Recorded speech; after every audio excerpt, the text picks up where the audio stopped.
Hello everyone, Mike1217 here, welcome back to Let's Play Twilight Princess. We have just gotten the Master Sword after crawling through the Sacred Grove, and now we need to find out what to do next. And right over here, I'm going to try to find that rock you can blow up. Another thing that we got in the last episode is the ability to change back into a wolf. Where's that rock at? I want to blow up that rock. There's the rock. And I'll be showing that off pretty soon. Let me first blow this rock up and see what is inside of it. I might have to switch back to normal bombs pretty soon too. I don't know like what makes normal bombs any better than water bombs on land, but I don't know, I can figure that out later. But regardless, this is how you turn back into a wolf. You can do that whenever you want, and you just talk to Midna, and you have the option to transform into a wolf, and likewise, turning back into a human, you do the same thing. And right over here, under that rock that I blew up, is a Poe, which we were introduced to earlier on in the castle town. And I'm not going to be collecting all of these. Again, I'm not 100%ing this game. It's just a basic playthrough, but I'm going to try to get as many of these as I can, and just see what kind of prize I can get from the guy in Castletown. And yeah, we've seen Poes a lot in the game from this point on after getting the Master Sword. And the good thing about being able to transform into a wolf whenever we want is that we can warp whenever we want.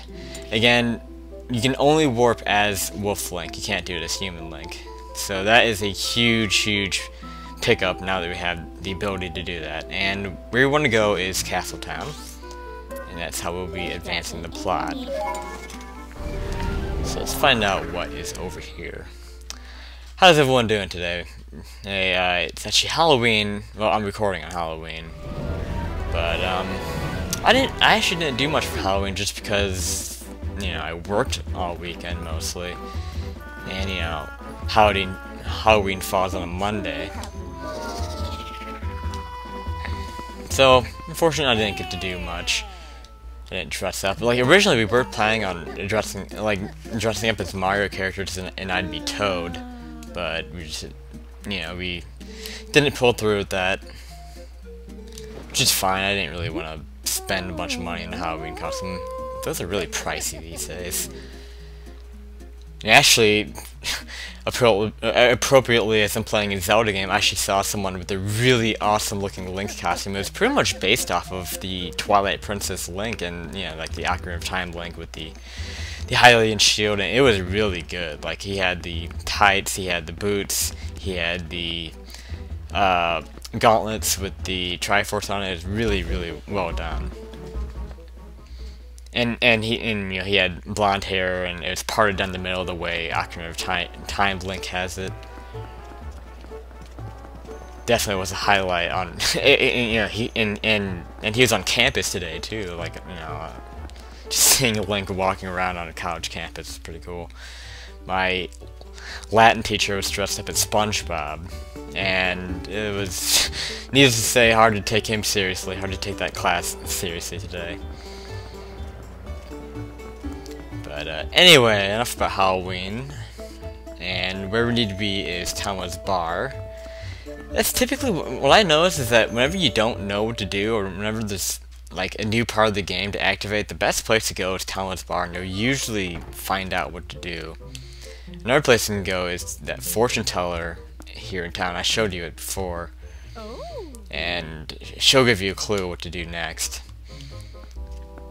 And yeah, the game doesn't really make it too clear why you need to go to Castletown, but typically you almost always go to Tama's Bar, and you'll find out what to do. And these characters over here sitting by this table will become integral throughout the rest of the game, and you'll usually find them here at the bar. So that's kind of your indication that this is where you go to find out what to do next. But she's talking about Eastern Desert. We're gonna find a man named Aru. And where we're going to find them, we don't quite know yet, but let's talk to these men over here. Actually, you know what? Let's not talk to them because they don't tell us anything interesting. All I have to do is check the map. And we're going to have a portion on Lake Hylia marked off on the bottom on the southeastern corner of it. So that's where we're gonna go next to meet this Aru character, and he will help us get to the desert. The desert is our next destination. That's where the next temple is, and that's where the Mirror of Twilight is. I guess I shouldn't have said the next temple, but I mean, this is a Zelda game. We know there are more temples to come, but yeah, there is a temple in the desert. That's our next destination, and that's where we're gonna find the Mirror of Twilight as well. But I'm gonna go south here. We never have gone into the part of Hyrule Field south of the town, directly south. And over here is actually where that wolf is. Last episode, or one of the last episodes, I summoned the golden wolf, and it showed up on the map on the river, and I thought he was gonna be like on the river, but no, it turns out that he's here. And just go around the corner here. And we're gonna learn another new sword skill, so let's do that.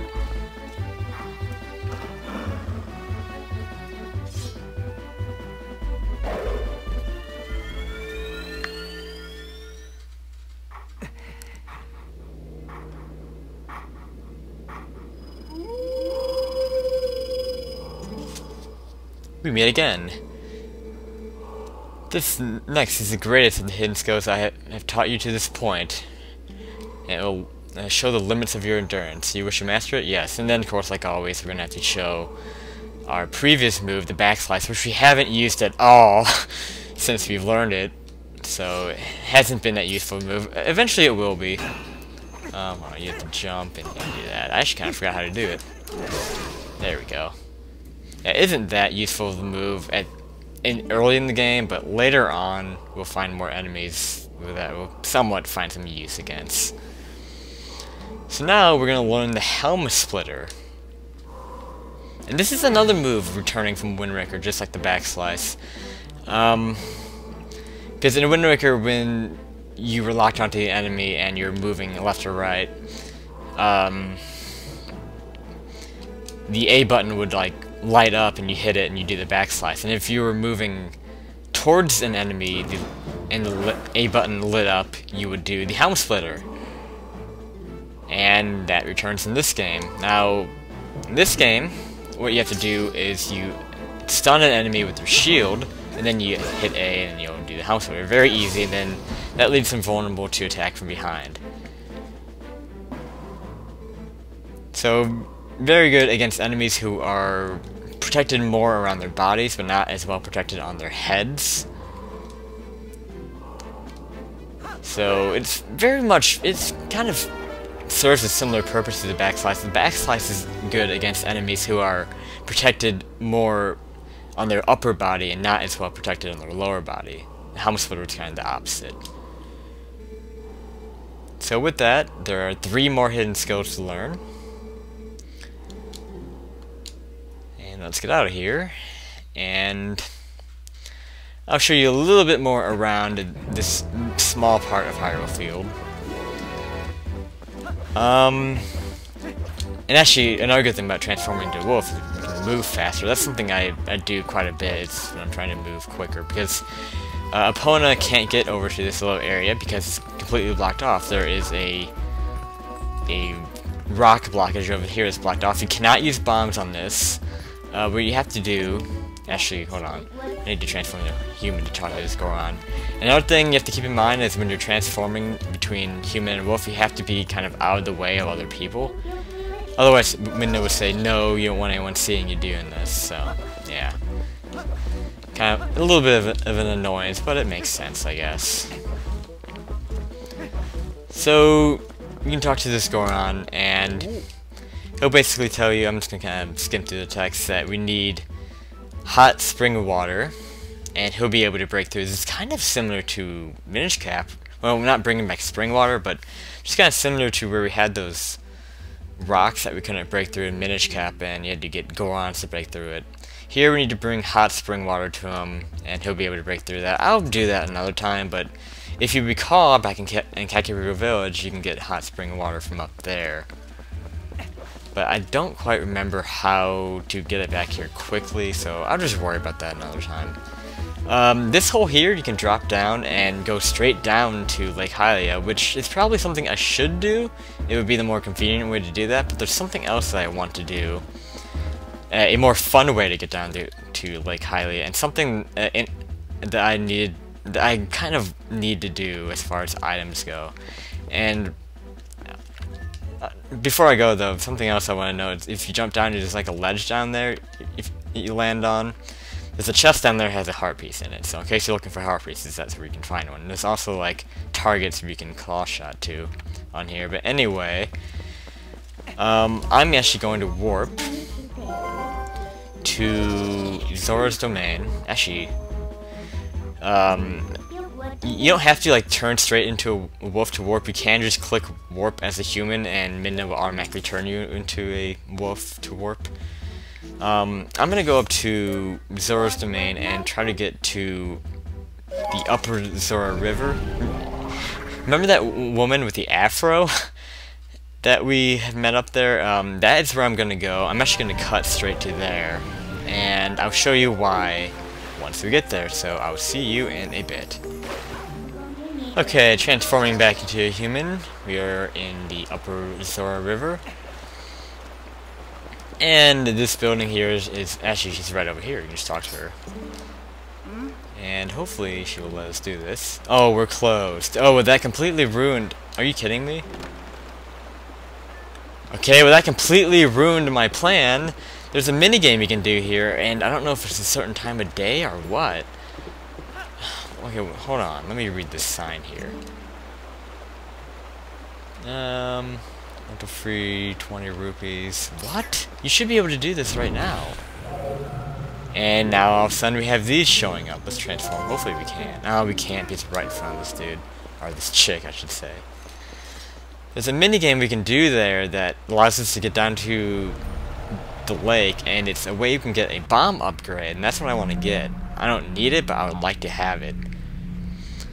But regardless, I guess we can... Well, maybe after we do this, it'll allow us to do that. We'll find out. I kind of want to transform into a wolf to fight these with. Because as we've learned with the Bridge of Elden, fighting these as normal Link is a lot harder. But then again, that was actually pretty easy because we had the Master Sword after all, remember? And because we have that, it's a stronger sword, so it actually takes those out a lot quicker. So it's actually not so bad now that we have the Master Sword. Okay, maybe now that we've done that, she'll let us do it. Let's see. Okay, now we can go inside. Okay, sweet. And we also activate a warp point to Upper Zora River, so if we ever want to come back here, we can get there a lot quicker. So, will she let us do this? I would assume so. I'm just gonna skip to the text. Handy guy, yeah, I'll help. Okay. So, bomb arrows, she's asking us to do that. Actually, we do have our normal bombs with us. What am I talking about? I thought they replaced them. I guess not. I guess I'm thinking of Minish Cap and they have the remote bombs. Alright, so we have to shoot that rock out. That's what she wants us to do. I guess shoot it again? Okay, shoot it twice for some reason. And we're going to be doing the boat cruise, and what you have to do is shoot your bomb arrows at stalactites on the ceiling and just bombable rocks. And that's pretty much the objective here, and I don't know what the score we need to get is. We'll find out. Okay, you control the control stick, alright. Oh boy. It's dark right now, so it's kind of hard to see the way I'm supposed to go. Oh god, okay. I don't remember how hard this is really supposed to be. Is that blow-upable? Okay, cool.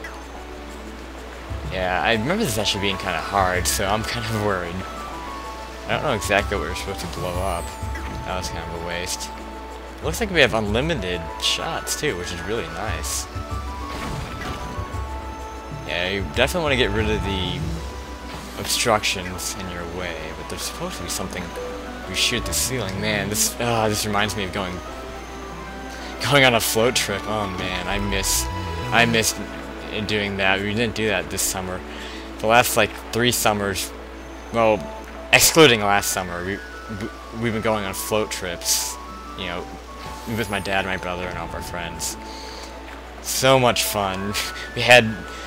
Oh wow, I'm going to the side. That's something you don't want to do when you're floating, is go to the side like that. But I remember we got like stuck in a tree and we all like fell out of the boat.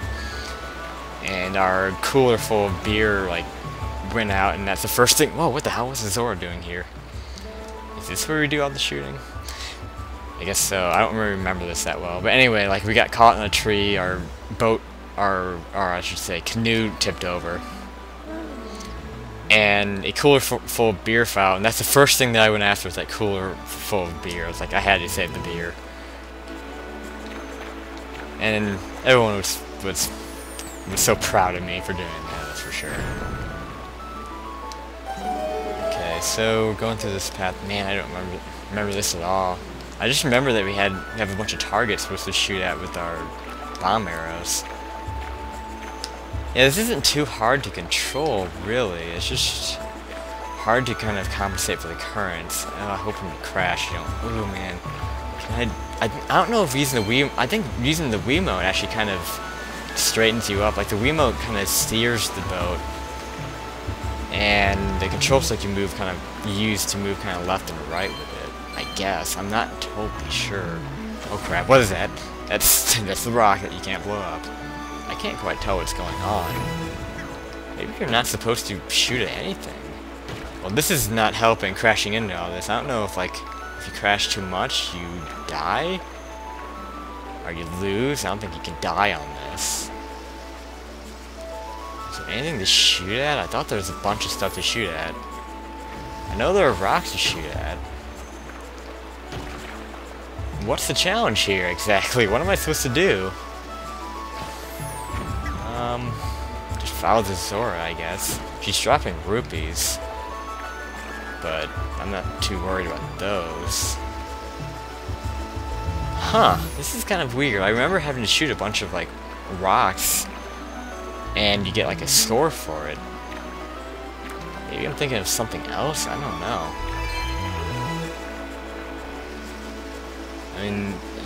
I mean, this is just an alternative way to get down to the lake. And you should get a bomb bag from after completing this. I hope so. Almost to the end, as noted on our map here. This is something that we could have done much earlier in the game when we were going to the Lake Bed Temple. In fact, in walkthroughs I looked at it, recommends you do it before the Lake Bed Temple. So I could have gotten that bigger bomb bag earlier, but I decided, yeah, might as well do it now too. After all, our destination is Lake Hylia to meet Aru.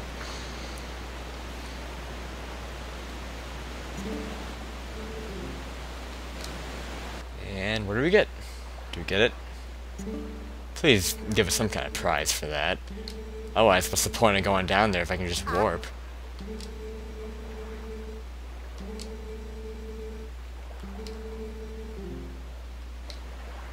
Okay, cool. We do get our bomb bag upgrade. That's nice. Okay, so what exactly is the upgrade? Is there an upgrade? I don't know, but we got something new. That's all I got. That's all that matters, is we got some sort of upgrade to our bombs. But anyway, that looks like a good spot to end the episode. Next time on The Legend of Zelda Twilight Princess, and I hate how it's night right now, it makes it hard for me to find my way around, we will go to that spot on our map and find Aru and eventually get to the desert. So this is Mike 1217 signing out.